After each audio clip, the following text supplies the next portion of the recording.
Hi, I'm Megan. Welcome to today's live reading of Fetching Dreams by Mary Bleckwehl, presented by Itsy Bitsy Book Bits. Join me. Prologue. Letzikanoe Village, Africa.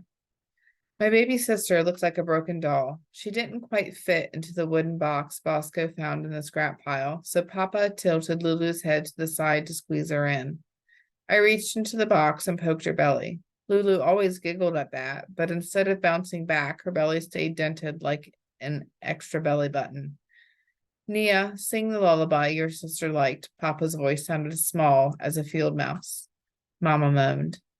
As I sang, Bosco took off his dirty shirt and wrapped it around the box. Gently laying her in the hole Papa dug, he pushed her over the box and patted it into a mound. It looked just like my brother had planted something. I glanced at the yellow water container by my feet and got this crazy urge to pour water on Lulu to see if she would somehow come alive again. But I could not waste the water. We needed it for the goats. Chapter 1. Waiting at the water hole. The decaying carcass barely resembled what it once was. It lay stuck under some downed weeds in the murky water a few meters away from Neyah. A slight woman who had a sleeping baby strapped to her back had set her cracked water pot down and grabbed a thick stick. Tugging what remained of the stringy body from the water hole, she tossed it into the bushes. Something about its nose seemed familiar to Neyah. She wondered if it was the dog her twin brothers Cato and Hassan secretly fed in the village. The putrid smell crawled up Neyah's nostrils, threatening her eyes. As she inched closer to her turn to dip water from the mud hole, Neyah spun away so the stench hit the back of her shaved head instead of her nose. Her belly rumbled. The bowl of leftover ugali Mama warmed for her breakfast hadn't been enough. Or was the stench from the rotting dog causing her belly to twist and moan? 12-year-old Neyah could handle the smell and the hunger pain, but the weight drove her crazy. She tapped her toes. Impatience screamed inside her head. After walking over an hour to get to the water hole, she stood in line for 2 hours for a chance to gather the precious water her family needed. For 8 years, she'd carried water, which meant hundreds of hours of waiting and weeks of missed school. At least I can go to school later today, she thought with a smile. A snake slithered into the water. Neyah shifted weight from one bare foot to the other. She hadn't inherited Bibi's patience. Her grandmother, Bibi, was Papa's mother and shared Neyah's sleeping hut in their village compound. Bibi's real name was Subria, which meant patience because she was born under a peaceful sky. However, Neyah, like her mother, lacked patience. Her parents gifted her with a name that meant full of purpose since she came into the world when the corn sprouted. Smiling at a crane freely gliding overhead, Neyah considered her namesake, her purpose. What could it be? She wished it to be something surprising and significant. Staring at the scene before her, Neyah pondered how to make waiting more bearable. Count the birds, the clouds, or the babies in their mama's sling. Neyah studied a sleepy infant whose bottom looked as though he might break through the thin fabric. The sling's worn floral pattern was barely visible. Neyah wondered how many babies the sling had carried over the years. Neyah shifted her attention to the animals that came to drink. She longed to touch them, to whisper her dreams into their ears. A strange kind of kinship with these ant creatures made the treks tolerable, almost enticing. A few scraggly donkeys and an alert impala drank quietly across the water hole. Cattle wandered through as though searching for an old friend. A colorful bird hitched a ride on a cow's head. Between drinks, animals lifted their heads and stared at the fetchers. Maybe, Neyah thought, I'll be an impala in my next life, swift and free to go when and where I choose. Except I'll need to watch for hungry lions. As Neyah advanced in the slow line, she considered the girl in front of her. Layla lived in her village and had missed school today too. Neyah wondered if the American girl she wrote to missed school when she fetched water. She sent Abby her first pen pal letter weeks ago. Neyah thought about what she had written. Hello to new friend Abby in U.S. America. I am Neyah. I live in Africa. It is August. I like to write, but I do not like to talk. I am 12 years old now and just started third term. I walk to school if drought or floods are not here. I like school much. I have a big dream to go every day and be a doctor someday, like Mama says, but next 5 days I miss school to fetch water. I like new words. I like Mr. Sahi. He be good teacher with big waist and big laugh and big teeth and one eye that does not look at me. He tell us stop writing now. It be your turn. Neyah Jambari, Sarambia Primary School, Kenya. Neyah's mind wandered. Perhaps she would soon receive a letter from Abby. Turning her attention back to Layla, Neyah recognized her 4 plastic containers. Originally, they held cooking or motor oil, but after getting scrubbed clean, they were sold at the market to women looking to buy a container to fetch water in. Neyah watched Layla pour water into the container's tiny opening with her rusty cup. It took time, but every drop counted. Patience. Phoebe's voice crept into Neyah's ears. No one talked here for a good reason. Neyah glanced left, then right. The risk of attracting the attention of crocodiles living nearby loomed large. Shivering, Neyah thought of cousin Winna, who lost her foot to a hungry croc and nearly bled to death last year. Winna no longer fetched water. Instead, she hobbled to school every day with 2 walking sticks and a missing foot. Layla finally filled her containers. She handed her dipping can to Neyah, who waded into the familiar cool mud. As the mud oozed between her toes, she hoped the snakes she saw earlier had slinked somewhere other than under her feet. The floral pattern of her faded skirts sun-danced on the surface and finally sank as it took on water. The taste of dust sat on Neyah's tongue. Swishing away the dead snails and floating insects, she filled the cap of her can and lifted it to her mouth. The cool water soothed her dry throat. Filling the cap twice more, she closed her eyes and enjoyed the satisfying drink each time she tipped her head back to swallow. Then she got to work. Neyah dipped and poured the brown liquid into her 5-gallon jerry can. After securing the cap, she dragged her faded yellow container out of the mud. It stunk. Now she stunk. This was a swamp. The cattle and other animals bathed in it. They used it as a toilet. Neyah knew all of this. Closing her eyes for a second, Neyah steadied her vessel and mentally prepared to hoist the 40 pounds of water onto her head. Bending one knee and readying her leg, she sucked in air and lifted the jerry can onto her thigh. Tipping one corner of it off her leg, Neyah slid a hand under the heavy can. She guided it upward to just the right spot on her head in one synchronous motion as she stretched to a balanced stand. Turning, she nearly tripped over a very pregnant woman struggling to position a pot on her own head. Neyah's jerry can wobbled, but her strong arms held on.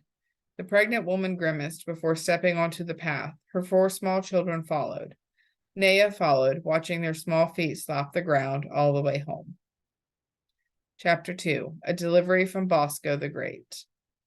Relieved to be home, Neyah set her jerry can down and massaged her neck. Now she could go to school. Her best friend, Malika, would hopefully be there along with exciting new words and her enthusiastic teacher, Mr. Sahali.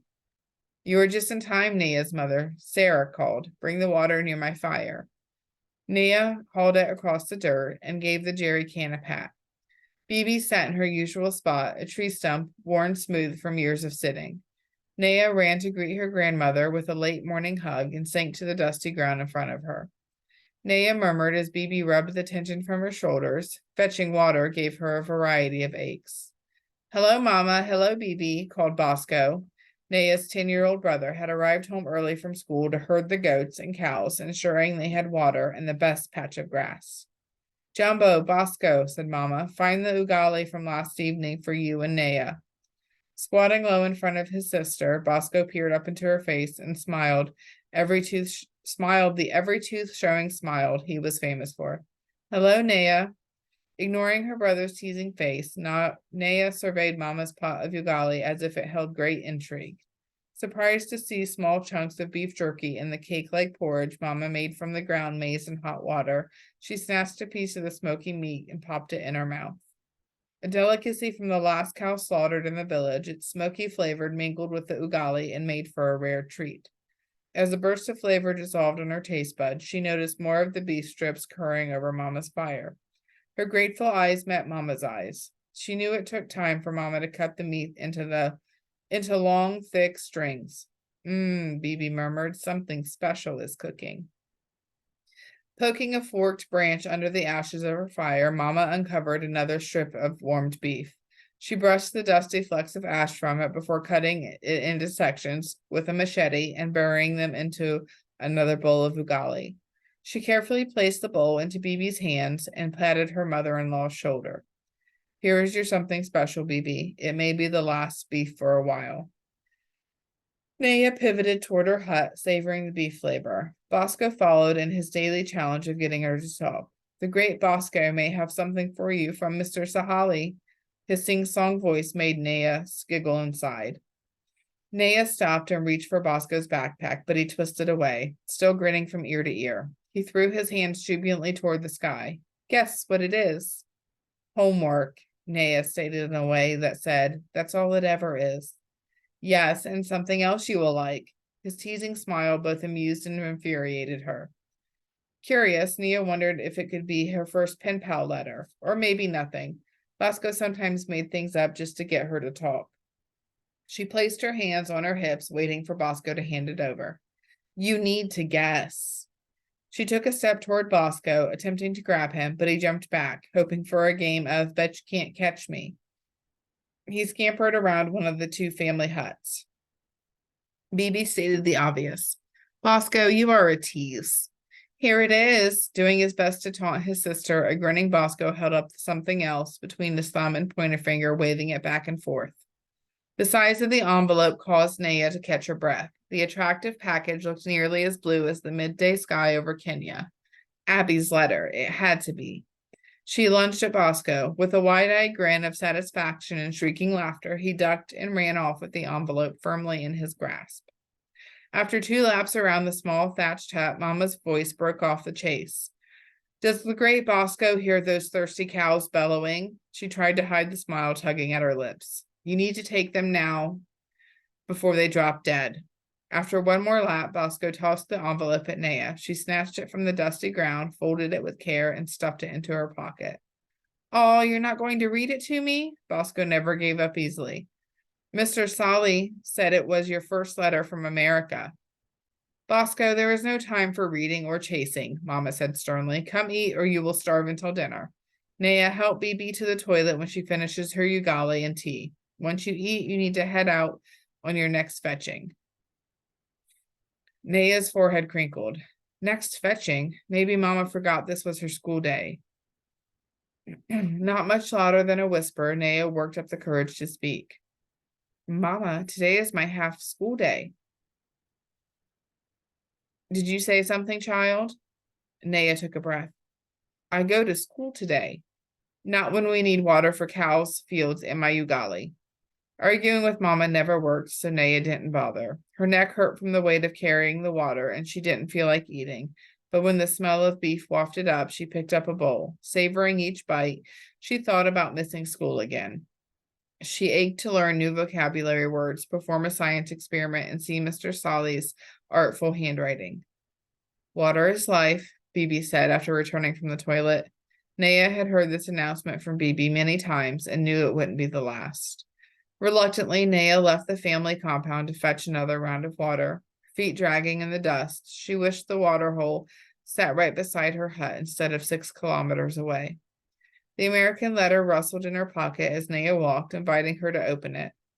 Hurrying far outside the village to a hidden spot, she couldn't wait any longer. She sat to read cross-legged on a large stone that was partially hidden by prickly bushes. After pulling the pretty blue envelope from her torn pocket, Neyah started reading. Hi, I'm your pen pal from Cedar Grove, Minnesota. I just started 7th grade. Mr. Simon, my social studies teacher, said he was in the Peace Corps with your teacher. I guess they decided our classes should team up to write letters for our cultural exchange unit. He handed us our first letters today. I matched with you. Thanks for your letter. This is going to be a little weird writing to someone I haven't met. The only letters I've written are to my grandparents in Nebraska. You're the same age as... A hit from behind caught Neyah off guard. Ah, she screamed for her life. Bandits. Neyah rolled into the barbed growth while the letter flew up and out of sight. She heard the thin fabric of her dress rip where the sharp barbs had caught it and felt the prickly branches bite into her left arm. Her fear temporarily deadened the pain and yanked her to her feet to face her attacker. For the first time, Bosco's laughter felt like a relief. The bandit was her brother. "You're supposed to be fetching water," he tried to scold her the way Mama would. "And you're supposed to be herding cattle." She tried matching his tone, but her voice shook. Blood trickled onto her hand from a spot where her arm had been cut by the branch. "So, now you talk?" Bosco yelled in an accusing tone. He pulled his filthy bandana from his neck, wiped Neyah's arm, and stuffed it into her pocket. "Sorry about your arm." Motioning toward her letter, Bosco asked in a milder tone, "Will you read it to me later?" Hesitating, Neyah nodded. Bosco picked up the letter from the dust and handed it to his sister. For once, he appeared serious. Don't sit and read here. The next attacker might be a real bandit."